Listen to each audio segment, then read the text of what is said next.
The Grand Council chamber floated high above the capital city of Acranthus Prime, a shining symbol of unity for the galaxy's most powerful species. Inside, voices echoed through the hall as diplomats and leaders argued over resource rights, border disputes, and trade conflicts. It was business as usual. Ambassador Ulan of the Varnock Dominion stood up. "We must discuss the old Terran signal," he said, his voice tense and sharp. Laughter broke across the room. Counselor Drill, a thin, blue-skinned being from the Ilari Corps, shook his head. "Humans, they're a myth. Ulan ghost stories for children." Ulan's 4 eyes narrowed. 400 years ago, we found them. Early FTL signs, rapid development, but we silenced them. "That was dealt with," said Drell coldly. And clearly, there was nothing left, no trace. Ulan raised a clawed hand and tapped into the chamber console. "Then explain this." Suddenly, the chamber's lights dimmed. A deep pulse of static filled the air, and then a signal. It was old, very old, but its frequency had not been heard for centuries. Ancient Terran coding, a language not spoken in generations. The screen blinked. "This is Earth. Transmission lock 7. Genesis." Gasps rippled through the chamber. The voice was mechanical, but unmistakably human. The signal crackled, and then a second voice played, calm, cold, human. "To the Galactic Council. You erased us, but we survived, and now we remember." The room went silent. Counselor Drell's smug look melted. "Is this a fabrication?" "No," Ulan said quietly. "This signal is authentic. It came from the Harkin Expanse near the Dead Zone." "That region is uninhabited," another ambassador said, nervously tapping his console. "Not anymore." Ulan whispered. Council leader Shara, a crystalline being from the Shadari Alliance, rose slowly. "What is coming?" The room remained still. Then the signal pulsed again, louder, sharper. "We are coming. Judgment begins."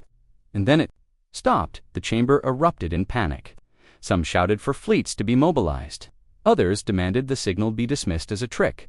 A few, the oldest among them, simply stared at the screen, eyes wide with ancient fear. Ulan stood in silence. He remembered the secret meeting long ago, when humanity was declared too dangerous, too unpredictable. The Council had chosen preemptive extinction, a small, silent genocide hidden under bureaucracy and lies. But what if they failed? Outside the Council, the galaxy still turned in peace. Merchant ships glided between star systems. Mining colonies drilled into asteroids. No one knew that far.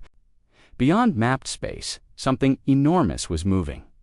A Council scout vessel drifted near the Harkin Expanse, pulled there by strange gravitational readings. Captain Vesh, a seasoned observer, sat at her console with a puzzled look. "Any response?" her comms officer asked. She shook her head. "Nothing yet, but the readings are real. Gravity wells, ... and heat signatures. Big ones." She leaned forward. The space in front of her looked empty, but the sensors were screaming. Then something flickered. A black silhouette, larger than any known ship class, shimmered into view-and, then vanished. "What was that?" the officer said, voice rising. "Reverse the ship," now Vesh ordered. Too late. A light blinked once on their screen-an ancient Terran icon. A skull inside a burning circle. Then everything went black.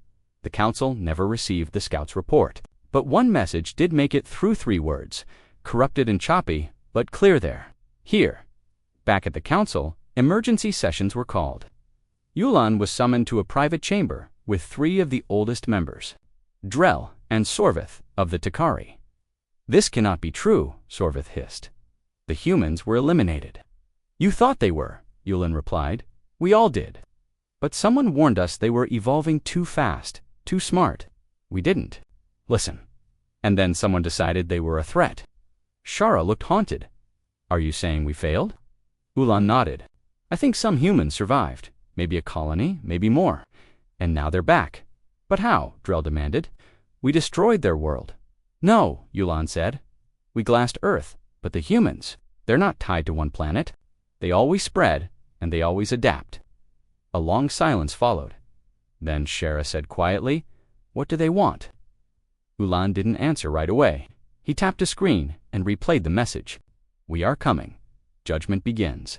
They want justice, he said, or revenge.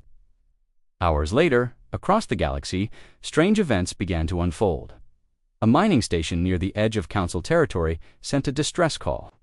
They reported seeing a massive object drift silently past them. It didn't respond to hails. It didn't fire. It just passed by. But every screen on the station flickered, and a single phrase appeared in Terran script. You watched. You did nothing. In another system, a research outpost was found completely abandoned. No bodies, no damage. But the facility was frozen over, as if time had stopped. On the main control panel, scrawled in laser etchings, "Memory is a weapon." The fear spread fast. Species who once laughed at Earth began recalling old stories, rumors of human ingenuity, unpredictability, and resilience. Long-forgotten logs told of early human ships punching through hyperspace before any species thought it was possible. Of Terran is that rewrote enemy code in seconds. Of soldiers that refused to die, they were called dangerous. They were called unstable, but maybe. They were just different. And now they were returning. The council gathered again. This time, there was no laughter. "We must prepare for war," Sorvith growled. "With what?" Yulan snapped. "Our fleets are scattered. Our weapons are outdated. We don't even understand what they're using. We haven't seen their full force yet."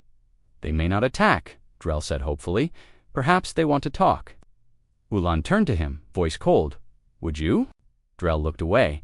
Then a final message played on the council's master screen. It was not intercepted. It was sent directly to them. A human face appeared, half machine, half flesh. Its eyes glowed. Its voice was calm. "Council of the Many, we are the children of Earth. 4 centuries ago, you struck first. You feared us. You hunted us. You failed. Now, the war you began is over. Judgment begins." And the signal ended in the silence that followed. A cold realization settled over every being in the chamber. The galaxy had thought humanity was extinct, primitive, forgotten. But Earth had not been destroyed. It had evolved, and it was angry. The chamber door slid open with a low hiss, and Ambassador Yulan entered the council archives beneath the Capitol. The air was cold, too cold. Ancient lights flickered above, and dust floated like ghosts. Few ever came down here. Even fewer were allowed to. The guard at the entrance looked nervous. "Sir, you're not authorized to access this level." Yulan didn't stop walking. "Override it. Level black. Authorization, Directive Varnic 6 Terra." The guard's face turned pale. That code hadn't been used for centuries. You're opening that vault?" the guard whispered. Yulon nodded. "It's time." The vault door stood tall at the end of the corridor. Black metal, reinforced with alloys long banned by the council. A symbol marked the surface one the guard didn't recognize. But Yulan did. It was the old Earth sigil, a blue world behind a sword of flame. Placed his hand on the reader. The machine scanned, paused, and beeped once. The vault opened with a deep, grinding sound. Inside were rows of old files, real files, not digital. Tangible evidence the council had tried to bury forever. Yulan stepped in and reached for the first file. It was titled Terra Elimination Protocol, Operation Silent End. His hands shook. Far away, on the cold moon of Vera, a broadcast station blinked online. A lone technician, Sorvi, had stayed behind when others fled after hearing rumors of ghost ships in the region. He didn't believe in myths until now. His screens lit up with hundreds of moving dots. "Ships," he whispered, "so many." The radar showed a formation. Tight, organized, fast. They weren't moving like pirates or scavengers. These were military, massive, and they were entering council space without permission. He tapped the emergency. Line station, Vera to High Command. Unknown fleet entering Grid 12. Repeat, unknown then. A message forced itself across every display. White words on black. Background, we remember. This is not an invasion. This is retribution. Earth rises. Sorvi's hands trembled. His last act was pressing send. Back in the vault, Yulan found a recording device. He pressed play. An old human face appeared. Dirty, bloodied. Background was chaos flames, smoke, screams. "This is Commander Rain of Earth's Outer Fleet. If anyone finds this, they betrayed us. The Galactic Council struck without warning. We were peaceful. We reached out in friendship. they responded. With fire, he coughed hard, blood on his lips. If we don't survive, remember this, they feared us. Not because we were violent, but because we were different, smarter, faster, free. Static crackled. Then his final words, Earth falls today, but tomorrow we return. Ulan closed his eyes. They did survive. Behind him, Counselor Shara entered quietly. She looked at the files, at the old recordings, then at Ulan. I never believed it, she whispered. I thought we were protecting peace. We killed an entire world, Ulan replied, his voice hollow. But not all of them. Some made it out, colonies, deep space arcs, hidden fleets, and they rebuilt in silence. Shara stared at the ancient sigil on the wall. They remember everything. Across the galaxy, panic was rising. 5 council systems went dark. No attacks, no explosions, just silence. All contact lost. Then messages leaked coded human transmissions, hijacking communication channels. Always the same phrase. Judgment is not war. It is memory.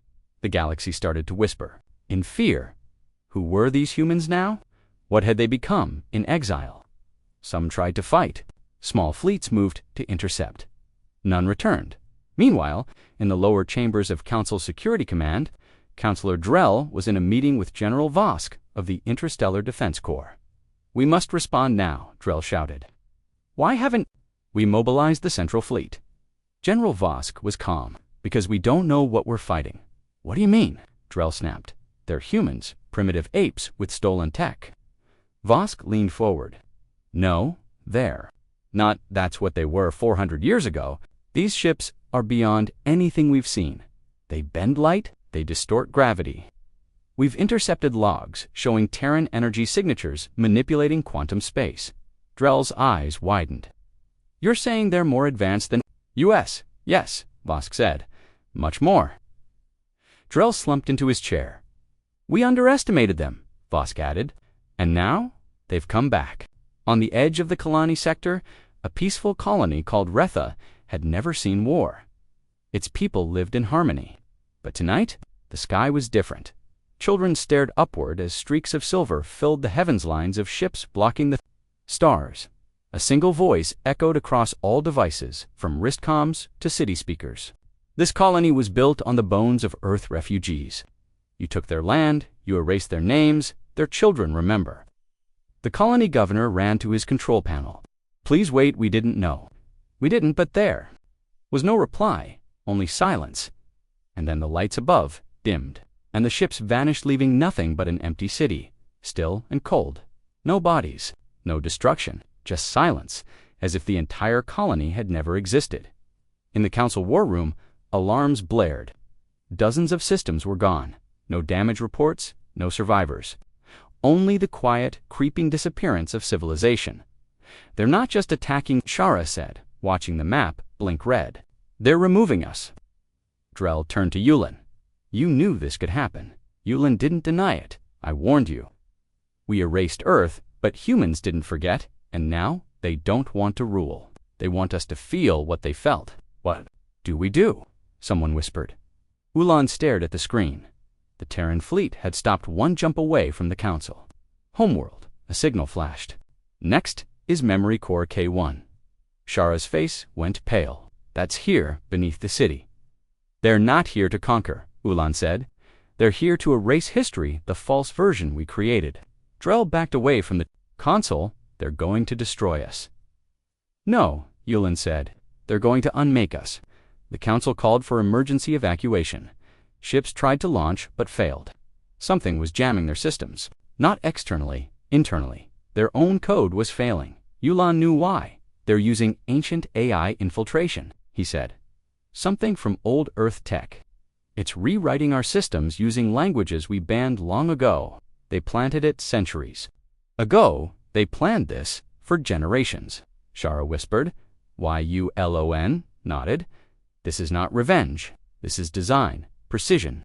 At that moment, a message appeared in the council chamber. It was a single image, a planet Turthos it looked 400 years ago, burning, screaming, broken. And then, over that image, one word appeared. Remember. Beneath it, smaller, text. This is not the end. This is the beginning of truth. The chamber fell silent. Yulin stood alone, the old file still in his hand. We did this, he said softly. Outside, the sky began to flicker with strange lights. The Warfleet had arrived. The sky above the Council's capital, World Acranthus Prime, was clear at first, blue sun shining, ships moving calmly in orbit, and thousands of satellites blinking their usual signals. Then, without warning, the space around the planet twisted. Started with shadows, not real ones but long, slow-moving distortions, like waves in water. The stars behind space began to shift, shimmer, and vanish. The people of Acranthus looked up in confusion. "What is that?" a child asked, pointing to the sky. An old man nearby dropped his bag. "It's them." And then the stars went. Out, one by one, massive dark shapes appeared. They weren't just large, they were impossibly massive. Whole cities could fit inside their frames. No ship in known history had that size or design. Black metal, smooth hulls, no lights, no windows, just silent giants. The first to arrive was shaped like a blade. It floated just above the upper atmosphere, unmoving. A minute later, 4 more followed, then 20, then 100. No come signals, no sounds, just presence. Inside the Council war room, alarms screamed. The room shook slightly as orbital stations picked up gravitational waves too strong for ordinary. Council orbit is now surrounded. "Identify?" Councillor Drell demanded. The reply came quickly. "All signatures. Unknown, no matches in our database. Wait scanning, now there's one pattern match. Old Earth military encryption. Code. Black Eclipse." "What does that mean?" Councillor Shara asked. Ambassador Yulin stood quietly. Staring at the display, it means they're not here to talk. The map lit up. Over 700 Terran warships now orbited. Acranthus Prime. More were arriving every second, then a smaller craft, still massive by comparison, broke formation and moved toward the Council's spaceport. Slowly, deliberately, "It's coming down," the technician said. "Are they landing?" someone asked. "No," the technician replied. "It's not landing, it's hovering." The ship stopped 500 meters above the capital. Its underside opened, and from it, hundreds of dark objects fell slowly like rain down in the city. People screamed and ran. The falling objects weren't bombs, they didn't explode, they were pods. As they hit the ground, each opened with, they only walked, scanned, recorded. One drone climbed a tall building and projected a message. Across every screen in the city, a face appeared. Human, old, scarred, part machine. People of the Galactic Council. We are the children of Earth. We were erased. We were forgotten. But memory does not die. We have come not to conquer, but to deliver truth. You lied, you killed, and you covered it. Now, we reveal, the message ended, and the planet's power grid shut down. In the chamber, Councillor Sorvith shouted, "Attack them. We tried that an hour ago." Nothing responds. "What do you mean?" Drell shouted. "They've taken control of our systems," Vosk said. "They're in our code," Shara stared. At the darkened map, they planned every step. They studied us. "No," Ulan corrected. "They knew us. We taught them. Then we betrayed them." Up above, the Terran fleet adjusted formation. They weren't circling the planet like predators. They were forming something an exact, mathematical shape in space. Triangular layers, rotating structures, energy flowing between them. It looked like a machine rather than a fleet. Scientists watching from the Archer Observatory gasped, "This isn't a war pattern," one said. "This is ... a message." The formation blinked once, and every mind on the planet felt something strange like pressure in the skull.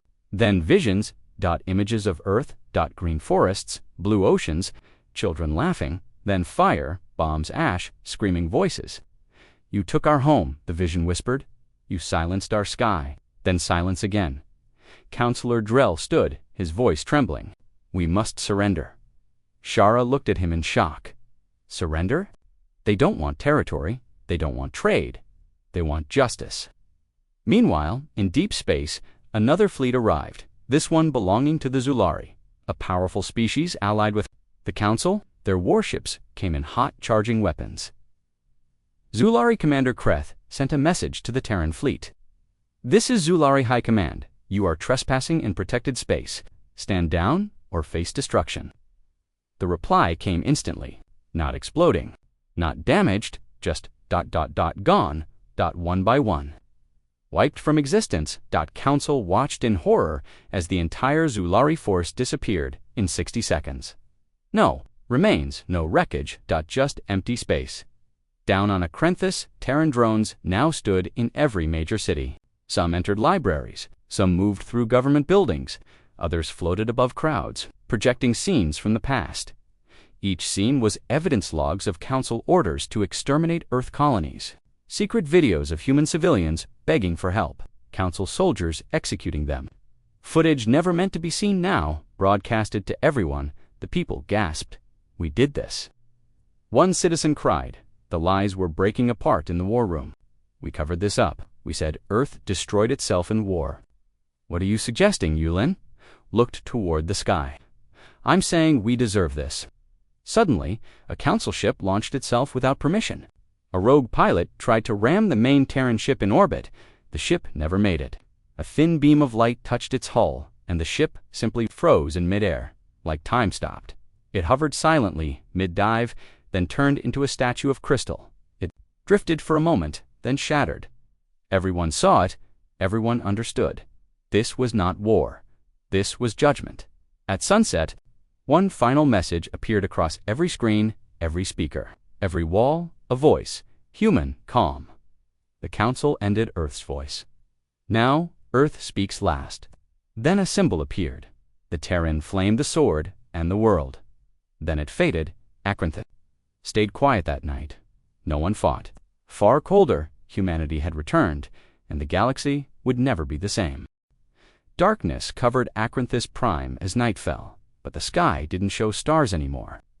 The Terran Warfleet hovered silently in Orbiton, moving like statues carved from black metal. Every screen on the planet had gone dark. Every satellite had stopped working. The capital's towers stood cold and powerless. The Galactic Council sat in the emergency hall. 30 species gathered in fear. Ambassador Yulin stood alone in front of them. We must respond, he said, not with weapons, but with truth. Counselor Drell snapped. We cannot beg for mercy from a species we buried. They were not buried, Ulan replied quietly. They were burned alive. The chamber fell silent. Counselor Shara, voice trembling, said, We can still try peace. We can send a message. Ask for a meeting. Ulan looked at her. And if they say no, then at least we tried. High above, in a surviving station, Council engineers worked quickly to open a secure channel. The idea was simple speak. Directly to the Terran fleet, offer surrender. Ask for terms. Signal is ready, the comms officer said. We're broadcasting now. The chosen ambassador was from the Telvanni species, a calm voice, soft face, trained in diplomacy. He cleared his throat and spoke into the camera. This is Ambassador Norin of the Galactic Council. We recognize the return of Earth's people. We acknowledge past mistakes and seek peaceful dialogue. We wish to make things right. He paused.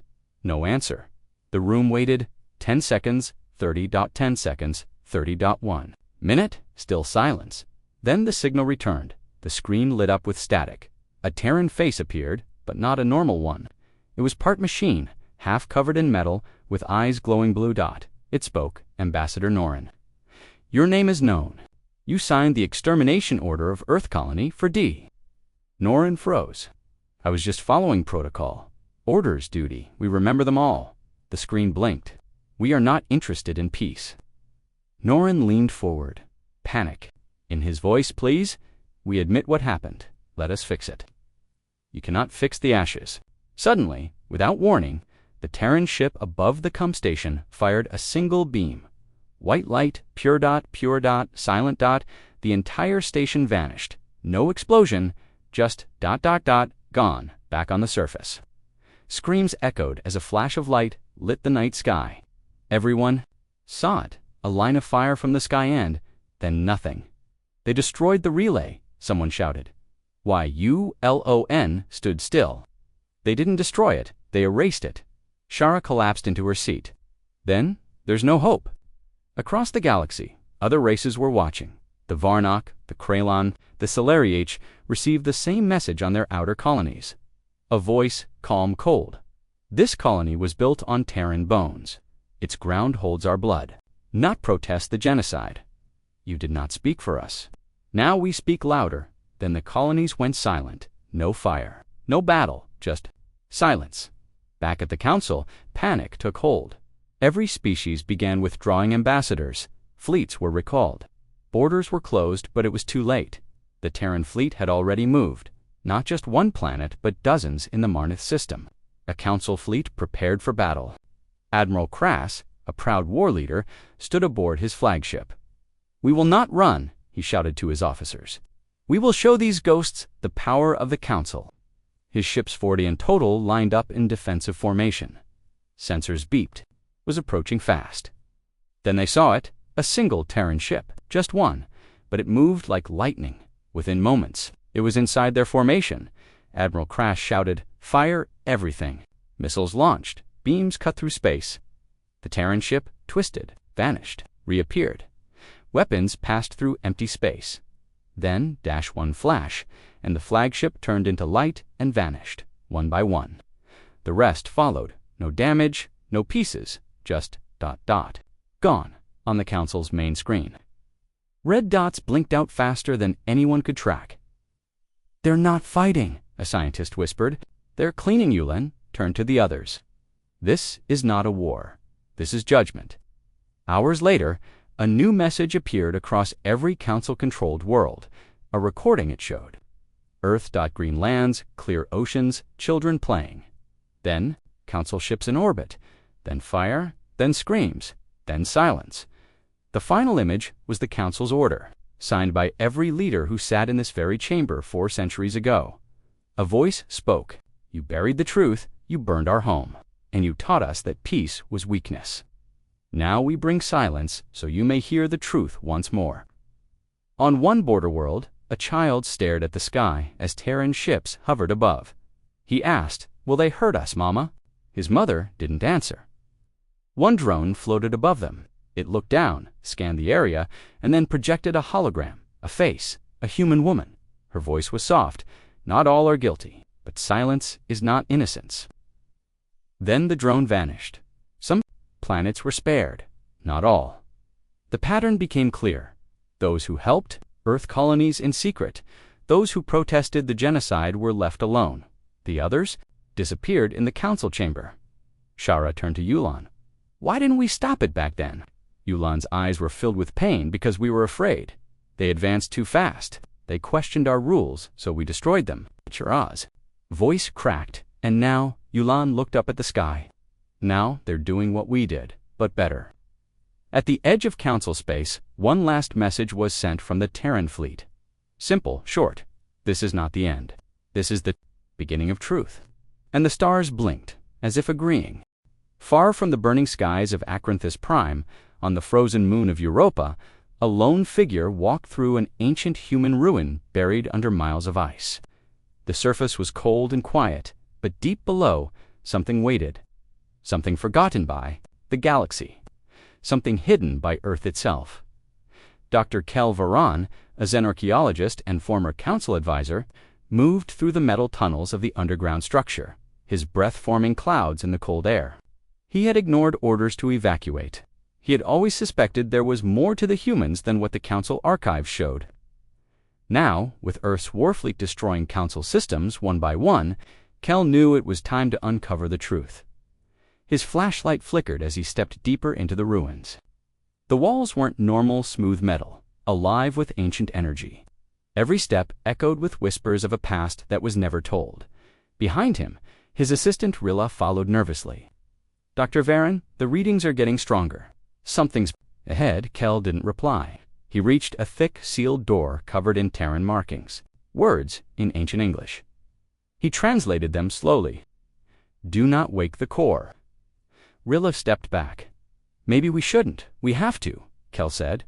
"If Earth built this, it might explain everything." He placed his hand on the scanner. The door clicked. It opened with a deep hiss. The chamber beyond was massive. In the center stood a black sphere, floating above the ground, pulsing with faint light. Machines surrounded it, long dead, but still warm.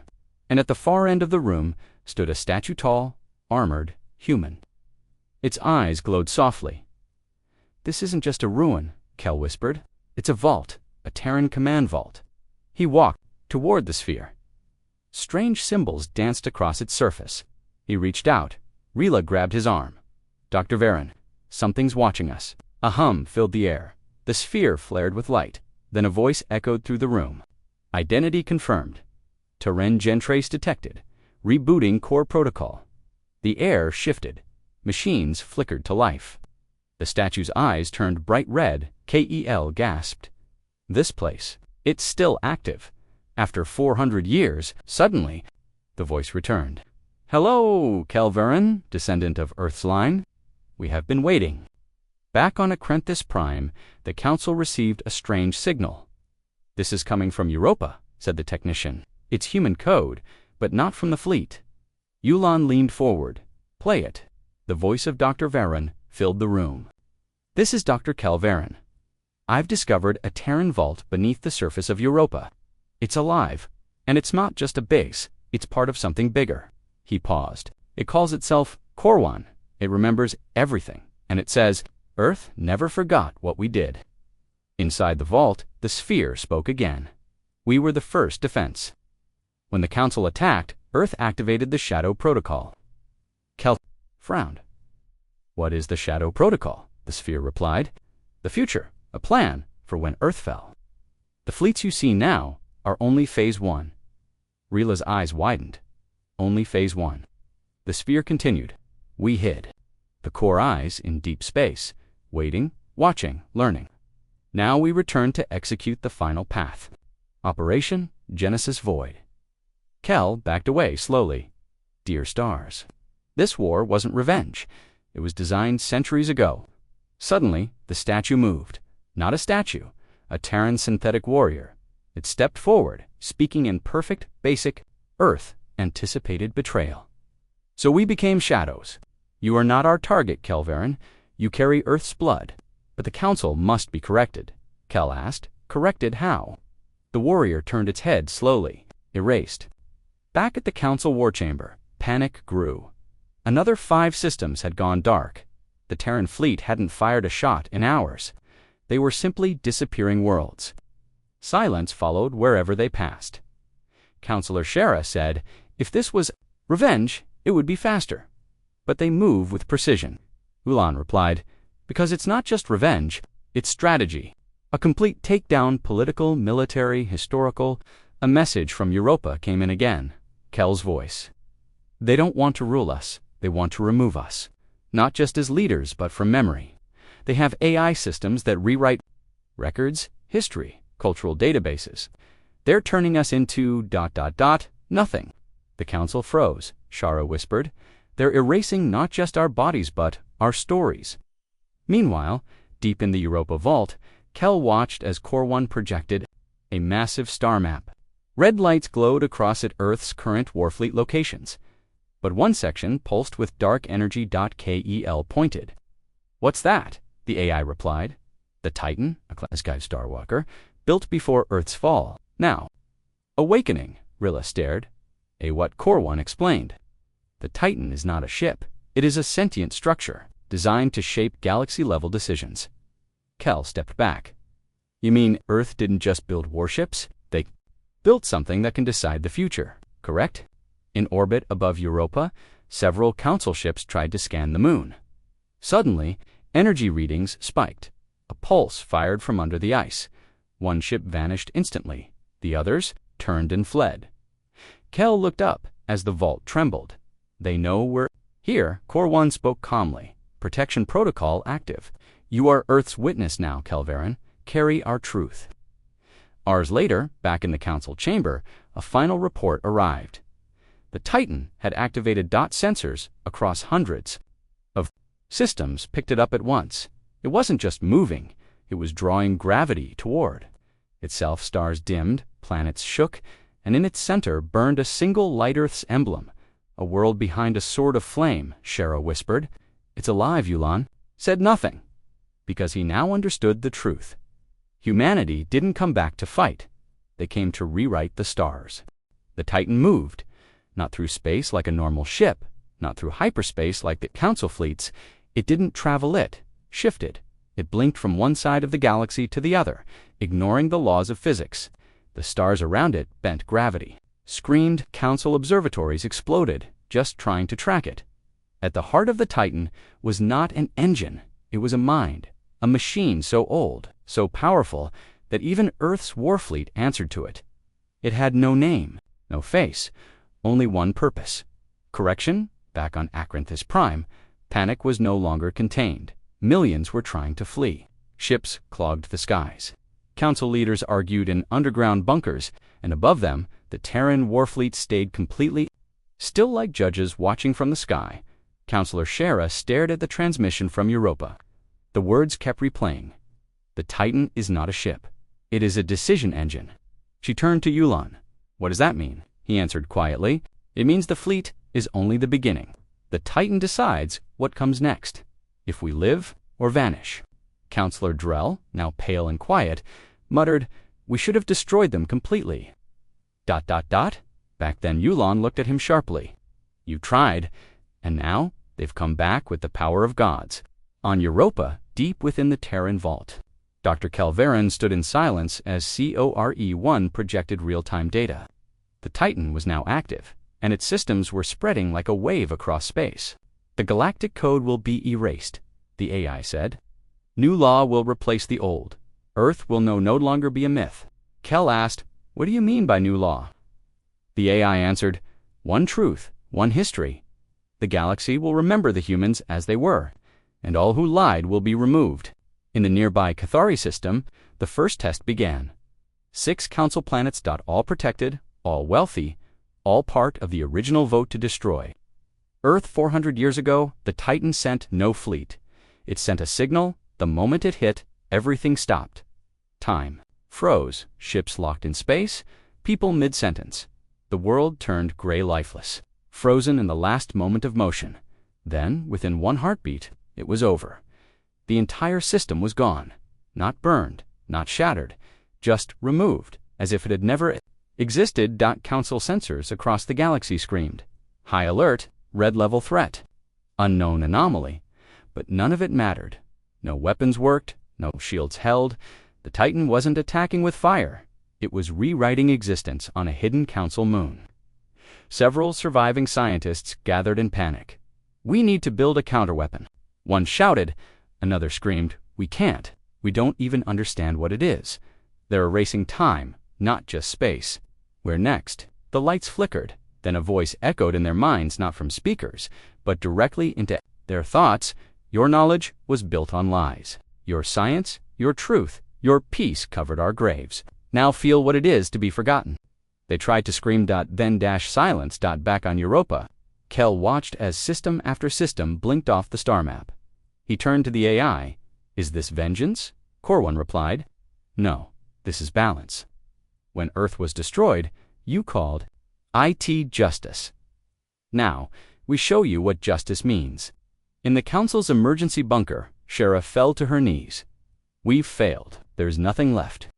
But Yulan stared at a blinking light. One single message.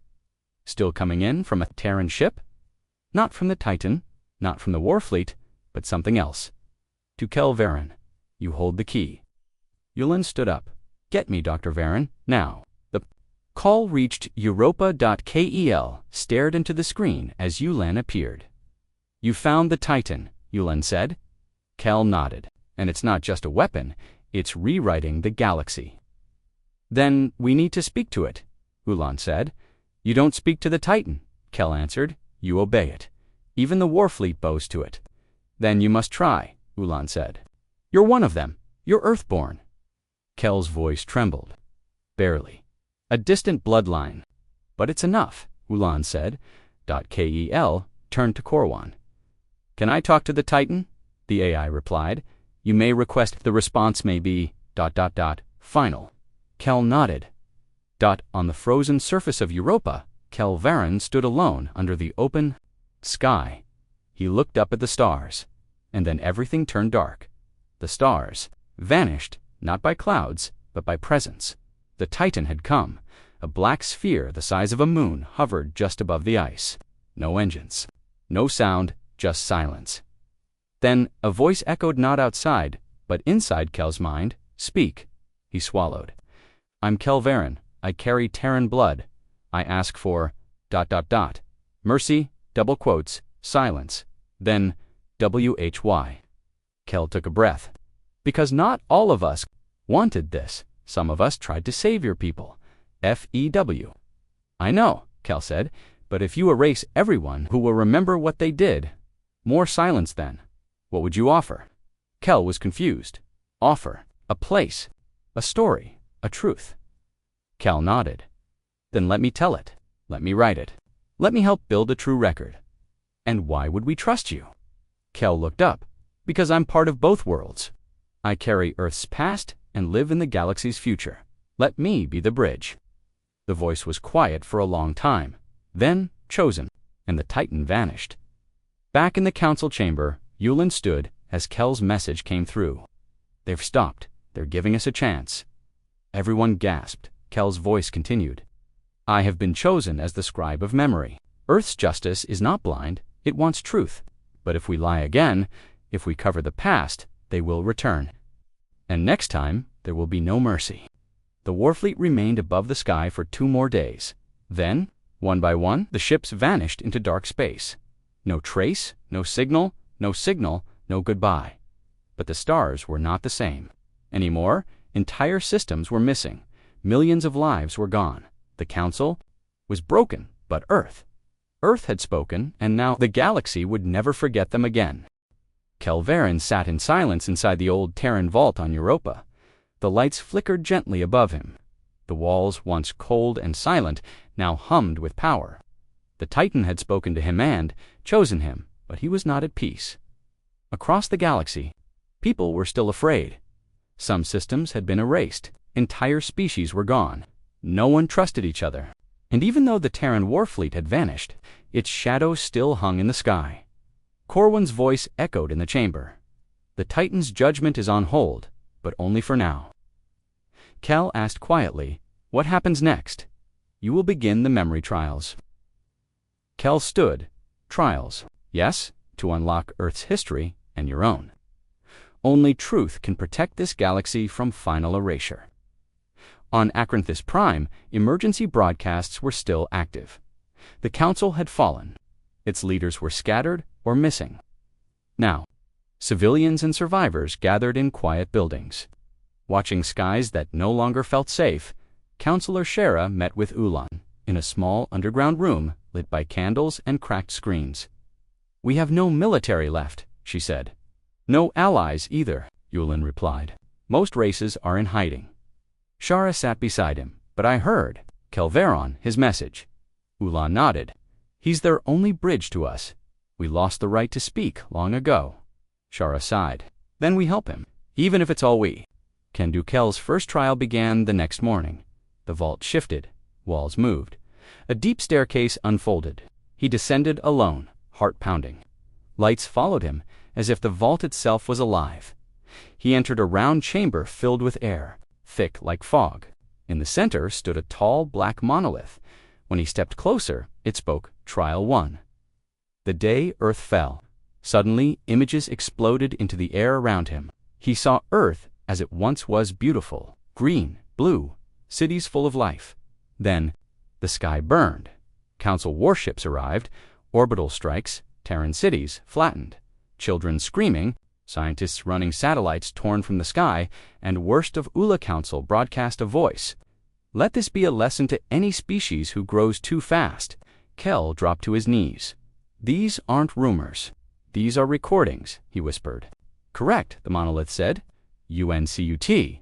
Unchanged, the real truth. Outside the vault, Rila Kel's assistant watched from a screen. Her hands shook. How did we never know this? Corwan answered without emotion. Because the council erased it. But truth has shadows, and we preserved them. In the trial chamber, the next memory played. Survivors of Earth fleeing into deep space. Broken ships, crying voices, small colonies hidden in asteroid belts. No help, no signals. Then something remarkable. Humans building again in silence, in exile. For centuries, training, learning, creating the Titan. They didn't just survive, Kel whispered. They evolved. The council burned their home. But they built a legacy from Asach. Kel left the chamber hours later. Exhausted, he hadn't just seen images. He had felt them, every scream, every moment of betrayal. And now, he carried that pain. But there were more trials ahead. On the second day, the vault opened a different chamber.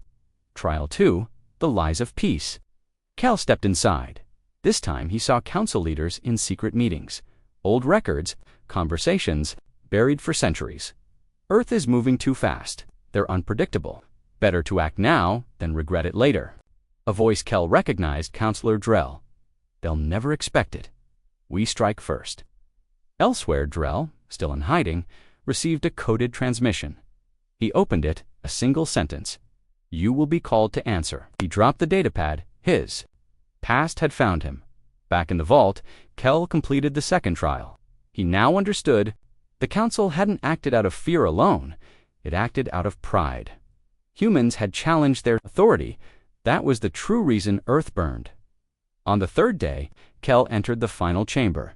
It held no images, just silence. Trial 3. Who are you? Kel stood still. You carry Terran blood, but you worked for the council. Which side do you stand on? Kel closed his eyes. I stand with the truth. And if that truth destroys this galaxy, I'll still carry it, he said, because we can't build peace on lies. The room stayed silent. Then the vault walls pulsed. You have passed. Now go, speak, teach, be the memory that cannot be erased. The next day, a strange thing happened.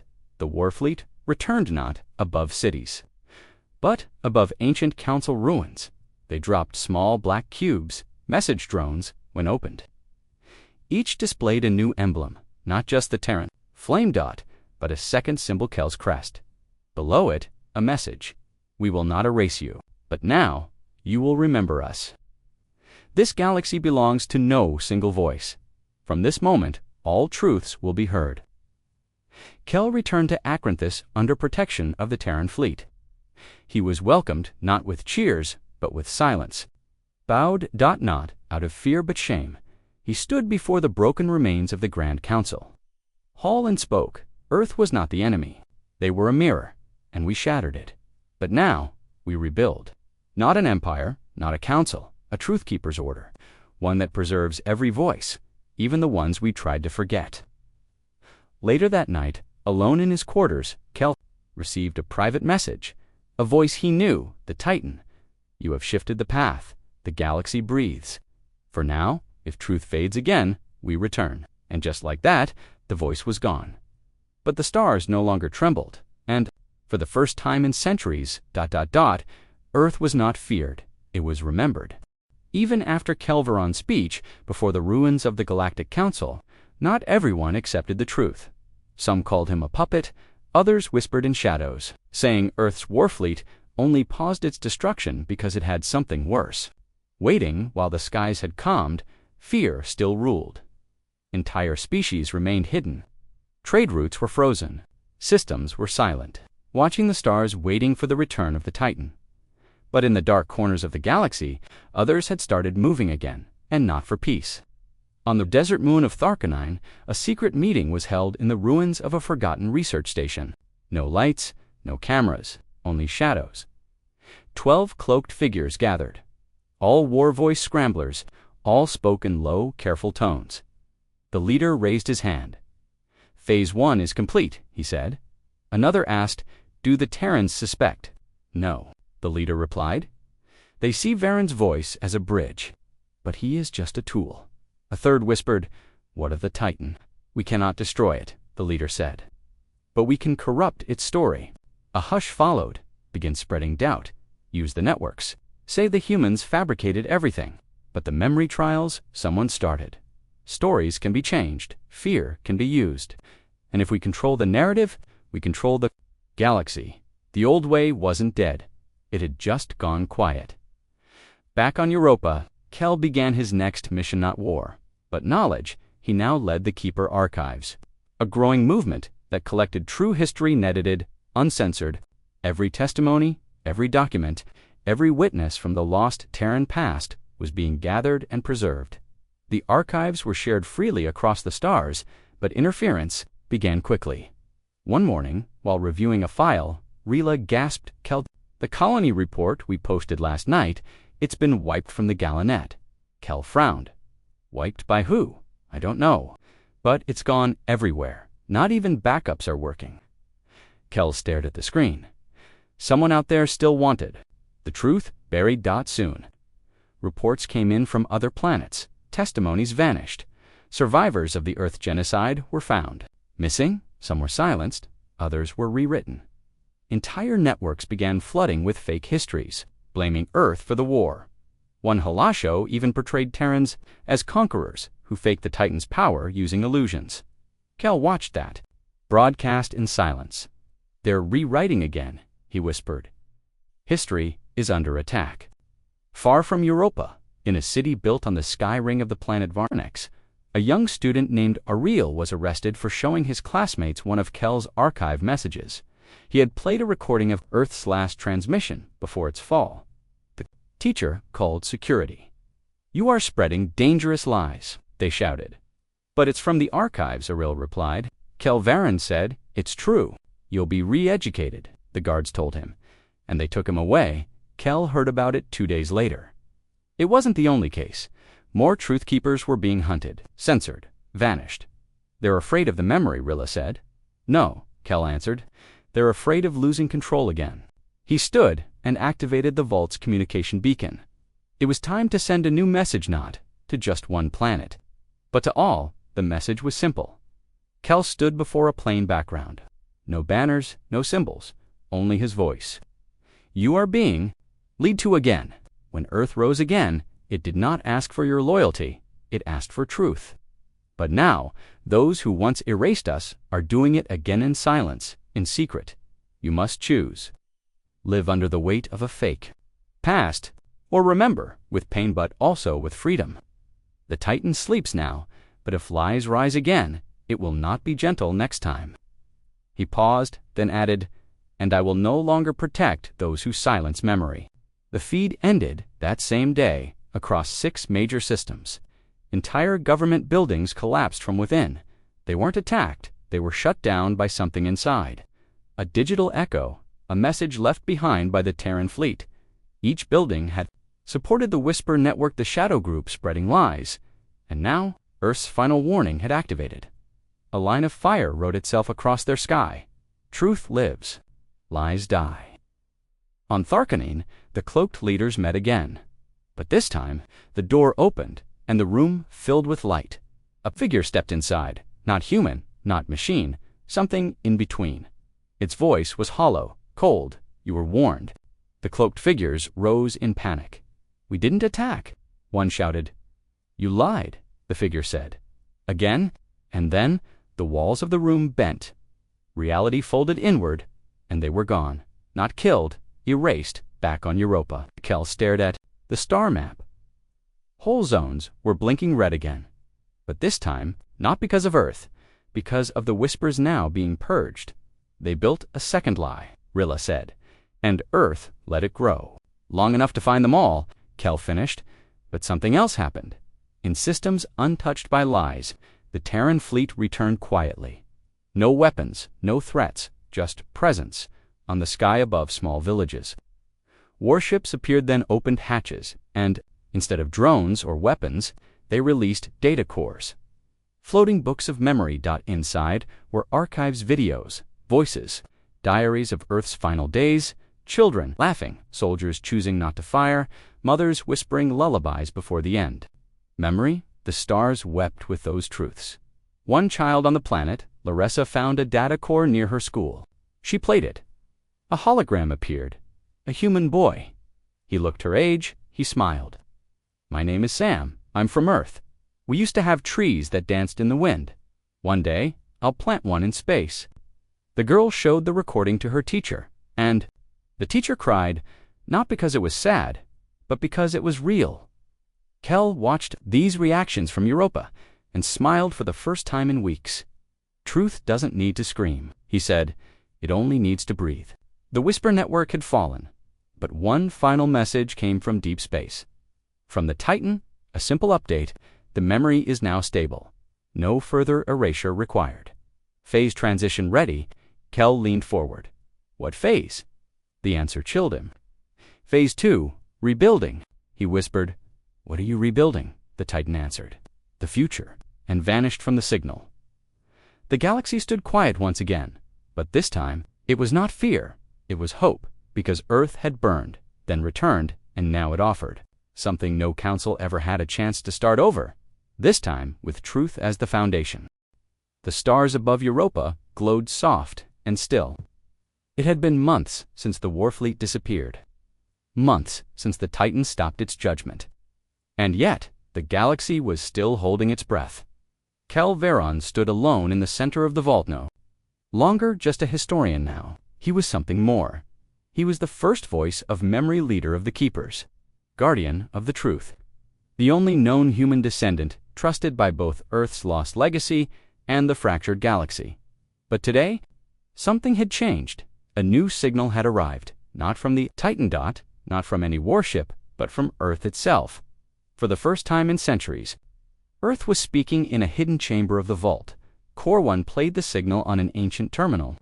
Its voice was soft, respectful, as if even it knew this moment was sacred. Source confirmed. Original Terran core. Begin transmission. A single voice echoed through the chamber. It was humanclear.com, unmistakably real. This is Terra Prime. This is Earth to the stars that once forgot us. We remember you. Kel's heart skipped a beat. It wasn't AI. It wasn't pre-recorded. It was live. Earth. It was alive, the message continued. We have watched as your wars ended, as your lies fell. We healed, and now we speak. The voice paused. We do not seek power. We do not demand surrender, but we will never be erased again. Kel stepped closer, barely breathing. Our fleets returned not to conquer, but to remember. Our Titan walked not to punish, but to witness. And now we ask, will you build a future where memory is sacred? The voice ended, but something else began. Light filled the vault. A new map appeared one Kel had never seen. Stars, planets, systems all connected by glowing lines. This was not a war map, this was a path. Core 1 spoke. Earth offers reunion, a union of memory. Shall we proceed? Kel didn't understand. What is this? The future? Not control? Not empire? Shared truth. Across the galaxy, identical signals lit up everywhere, in ruined cities, in hidden colonies, on abandoned outposts once erased by war. The same voice spoke. We are Earth. We ask not to lead, but to join. Each system had a choice. And slowly, one by one, they answered. On Varnak Prime, where children once hid from warships, the new academy was named Samir Kel Academy for Memory and Peace. On Tharkanine, once a den of shadow leaders, the last hidden network fell. Their archives were opened and added to the Keeper records, and on Akranthis Prime. The old council hall was rebuilt not as a palace, but as the house of witnesses. Inside, the first permanent memory terminal was installed. It connected directly to Earth.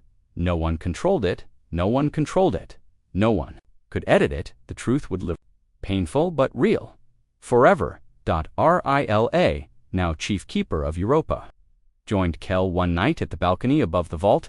The galaxy is changing, she said. Kel nodded, not from fear, from memory.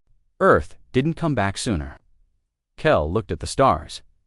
They were waiting for us to be ready, he said. Not to fear them, but to understand them. She was quiet for a long time, then she smiled. I think we're finally ready now. But, even in peace, Earth had left one final test, one last challenge, one choice. On the last day of the galactic cycle, the Titan appeared once more just above the black dwarf star, known as Umbra-X. Every system saw it.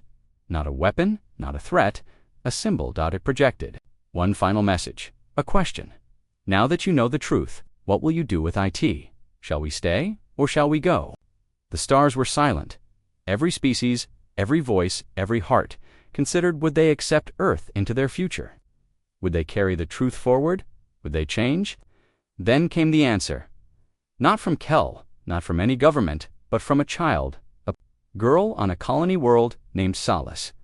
She spoke into a recorder and said, "I want them to stay, because they remember what we forgot." Her voice was broadcast across the galaxy, and when Earth heard it, the stars blinked once, and the Titan turned and stayed.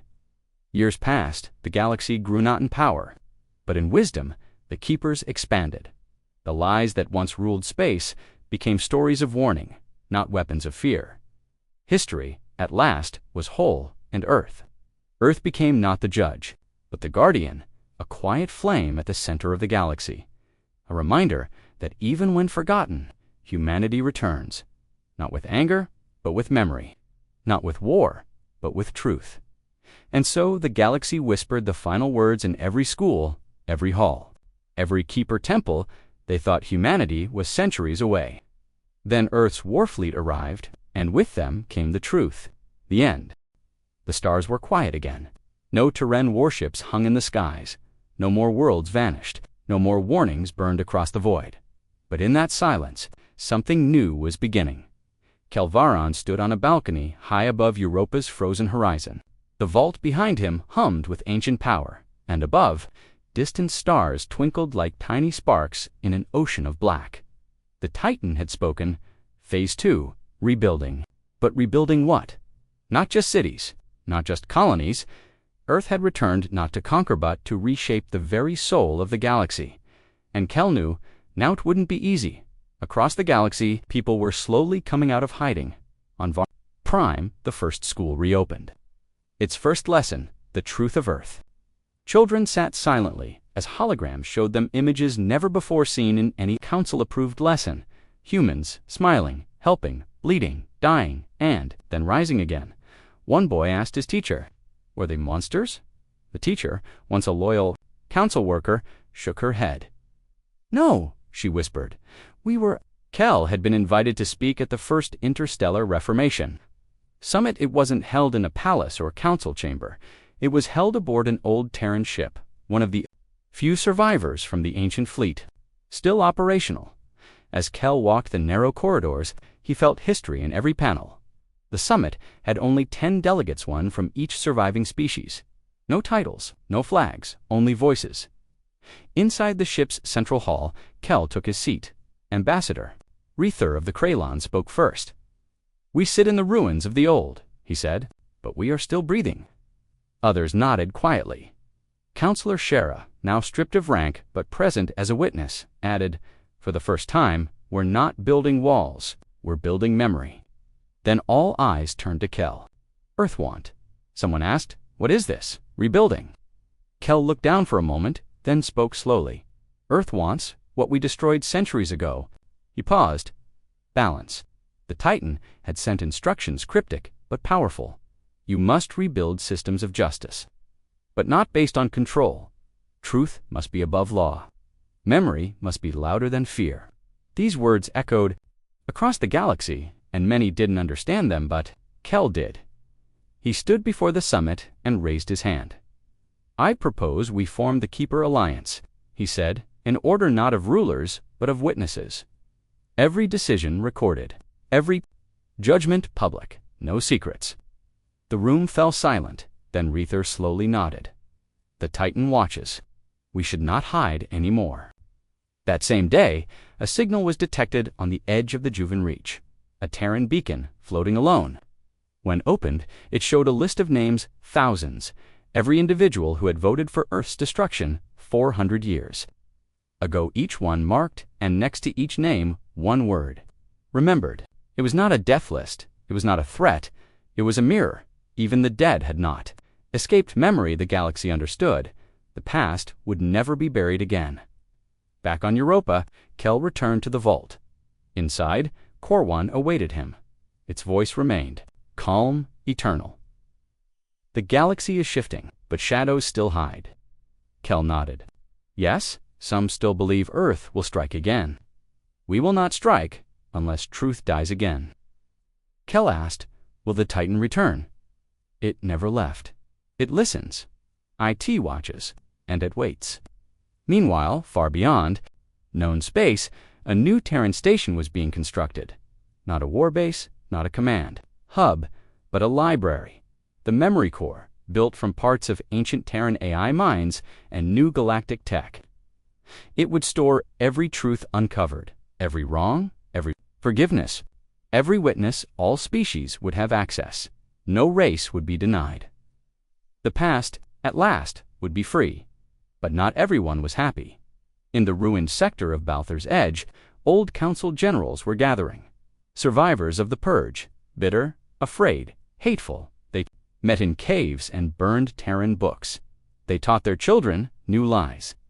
"Earth is coming for us," one whispered. "We must strike before they return." Another added, "They fooled the galaxy. But we see the truth. They weren't many, but they were dangerous." Kel knew it, and the Titan knew it too. One evening, Kel received a signal from deep space, untraceable, encrypted. But it carried the Titan's code. Corruption detected. A new threat rises. Kel stared at the words, where the answer came instantly. Beneath your feet, Kel froze. The vault trembled. Rilla rushed in. "Wrong, I feel it." The lights dimmed. Alarms triggered. The Europa vault had been breached from within. Ancient Council tech hidden deep before Earthfell had reactivated. A virus, a digital parasite. It had slept for centuries, waiting for the vault to open. Now, it tried to rewrite the memory, repaint Earth as the villain, erase the trials, twist the truth again. But it had made one mistake. The Titan was listening. A single Terran warship arrived in Europa's orbit. It did not fire, it did not speak. It simply released a signal. Blue light cascaded. Across the planet, every screen flashed, every system rebooted. The virus was erased in seconds. Core-1 spoke. "They will try again. Truth must be guarded." Kel placed his hand on the vault wall. "I will. You are not enough." Kel turned. Then a new message appeared. "Prepare the next." All across the stars, people received strange messages. A planet, a question, and a choice. Will you carry memory? Those who said yes were brought to Europa. Trained, tested. They became the new keepers. Not warriors, not rulers, not rulers. Witnesses, carriers of truth, and Earth watched quietly as its legacy finally spread not through force, but through remembrance. As the sun rose over Europa's icy mountains, Kel looked up at the sky. No ships, no noise, just peace. And for the first time he whispered something no one had said for centuries. Maybe Earth didn't come to destroy. US, maybe it came to save us. The wind carried his words into the sky, and somewhere, deep in space, the Titan listened.